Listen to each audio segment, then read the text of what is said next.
राजकुमार भाटी, अखिलेश यादव राम मंदिर कब जाएंगे?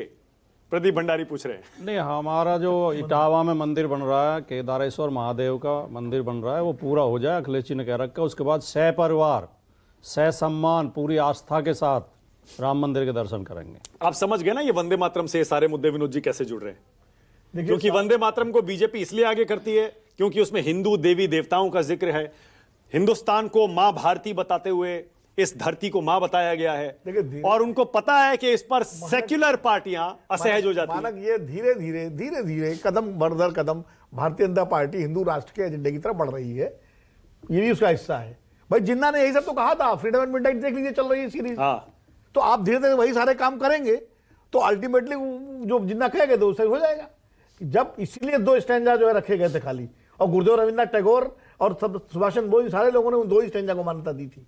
वो लोग कम देशभक्त नहीं थे या कम हिंदू नहीं थे, ये तो समझना पड़ेगा। वाजपेयी जी बोलेंगे। और दूसरी बात शंकराचार्य के बारे में बताता हूं कि इन्हीं शंकराचार्य जी को पिछले महाकुंभ में वाजपेयी जी शंकराचार्य का रजा देकर के पूरा प्रोटोकॉल दिया था उत्तर प्रदेश सरकार ने। तो वो शंकराचार्य नहीं थे। प्रधानमंत्री नरेंद्र मोदी ने जाकर उनको प्रणाम किया था मुकेश अंबानी की बेटी की शादी में और उन्होंने वो दिया था, तब शंकराचार्य नहीं थे। अब कानून शंकराचार्य की पद्धति, उनकी पट्टाभिषेक को चुनौती दी गई है, अभी तक उसने पट्टाभिषेक कैंसिल नहीं किया, नंबर 1। दूसरी बात कि अच्छा मान लीजिए ये कंटेम्प्ट ऑफ कोर्ट हुआ तो क्या दूसरी पार्टी ने जाकर सुप्रीम कोर्ट में कंटेम्प्ट फाइल किया कि साहब ये सरकार क्यों दे रही है इन प्रोटोकॉल?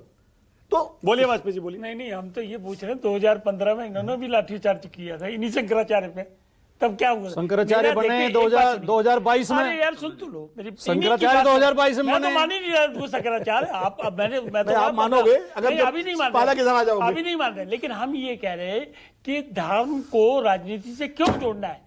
वाह, अरे तो सवाल इस बात तो का जुड़ नहीं, चुका है। वो गलत है। ये तो आप अपने बिल्कुल मित्रों को गलत। समझाओ। ना, सरकारें जो है ना एक सी हुआ करती है, चाहे इनकी रही हो चाहे हमारी रही हो।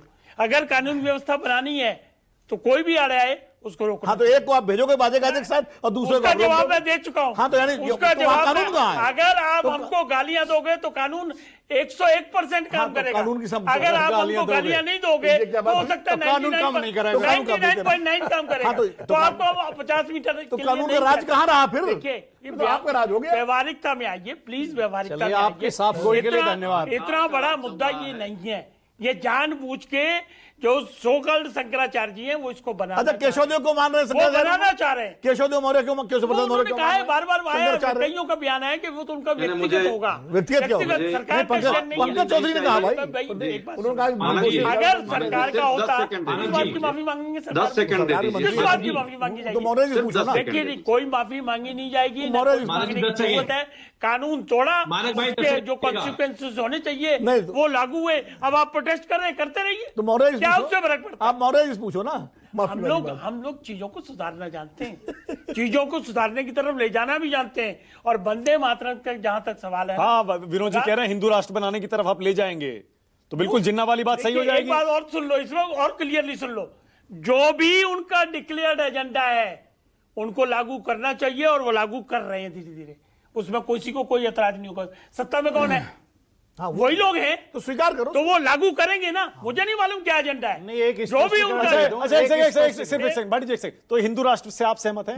मेरे को तो नहीं मालूम कोई ऐसा कोई डिक्लेरेशन लीगल है। अरे मैं आपसे पूछ रहा हूँ आपकी पार्टी का स्टैंड क्या हिंदू है? राष्ट्र की क्या परिभाषा है पहले तो ये डिफाइन अरे, आप ही खुद ही फंस गए। अब देखिए, आप स्टैंड ले नहीं रहे। ना, मैं कैसे स्टैंड ले लूंगा जब कोई चीज सामने नहीं है? कैसे स्टैंड लूंगा मैं? एक स्पष्टीकरण हम मैं तो दे दूं। सेकुलर जानते हैं, वाजपेयी जी, हम तो समाजवाद जानते हैं। हाँ, ये हुई हम ना तो बात। हिंदू मुस्लिम सब सिख ईसाई ये हुई सारे बात, रहने ये चाहिए। हुई बात। लेकिन एक हिंदू राष्ट्र की स्पष्टीकरण दे दूं परिकल्पना कि क्या है? जिस हिंदू देखो, राष्ट्र वो की तरफ बताएंगे। भारतीय हाँ, जनता पार्टी, जिस हिंदू राष्ट्र की तरफ भारतीय जनता पार्टी अरे बढ़ना आप तो चाहती है, इस्लामिक राज्य बनाना चाहते हो। प्रदीप, भाटी एक जी। सेकंड, प्रदीप, एक सेकंड, कांग्रेस मौका के दे रहा व्यक्ति ने क्या बोला? प्रदीप मौका दे रहा हूँ, एक सेकंड, 1 by 1। हाँ, जिस हिंदू राष्ट्र की तरफ भारतीय जनता पार्टी बढ़ना चाहती है उसमें मुसलमानों के खिलाफ कुछ भी नहीं होगा, क्योंकि किसी हिंदू शास्त्र में मुसलमानों के खिलाफ एक शब्द नहीं लिखा हुआ है। जो होगा दलित और पिछड़ों के खिलाफ होगा।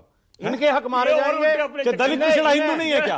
हाँ, इनके अरे, दलित पिछड़ा हिंदू है या नहीं है भाटी ये जी? अपना एजेंडा ले आते हैं बार बार। दलित पिछड़ा हिंदू है या नहीं? मनुस्मृति आधारित हिंदू राष्ट्र होगा। मैं आपसे कुछ और पूछ रहा जो हूं। कहते हैं अच्छा भाटी जी अक्सर कुछ इस तरह की बात कह देते हैं जो बहुत वायरल हो जाती है।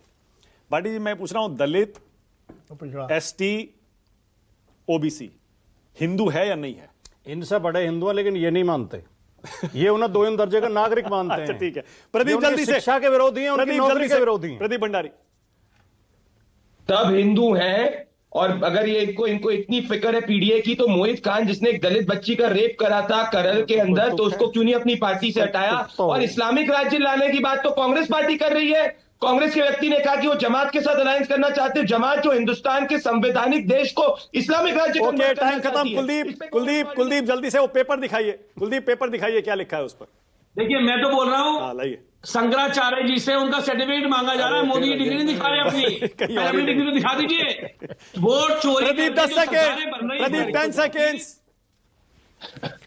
प्रदीप भंडारी 10 के सेकेंड। ऊपर डिफेमेशन होगा। कुलदीप सुबह 9 बजे आ जाना बेटा, अगर वंदे मातरम सीखना है कैसे बोलते हैं। नहीं आए तो वापस चले जाना शीश महल में केजरीवाल के। अभी प्रदीप भंडारी को याद नहीं है, सुबह 9 बजे आ जाना। टाइम खत्म, टाइम खत्म। बहुत बहुत धन्यवाद, थैंक यू सो मच राष्ट्र की बात में आने के लिए। मेहमानों का दर्शकों से अपील, कमेंट में आप जरूर बताइएगा, वंदे मातरम जरूरी होना चाहिए क्या, जैसा जनगण मन है। छोटा सा ब्रेक ले रहा हूं।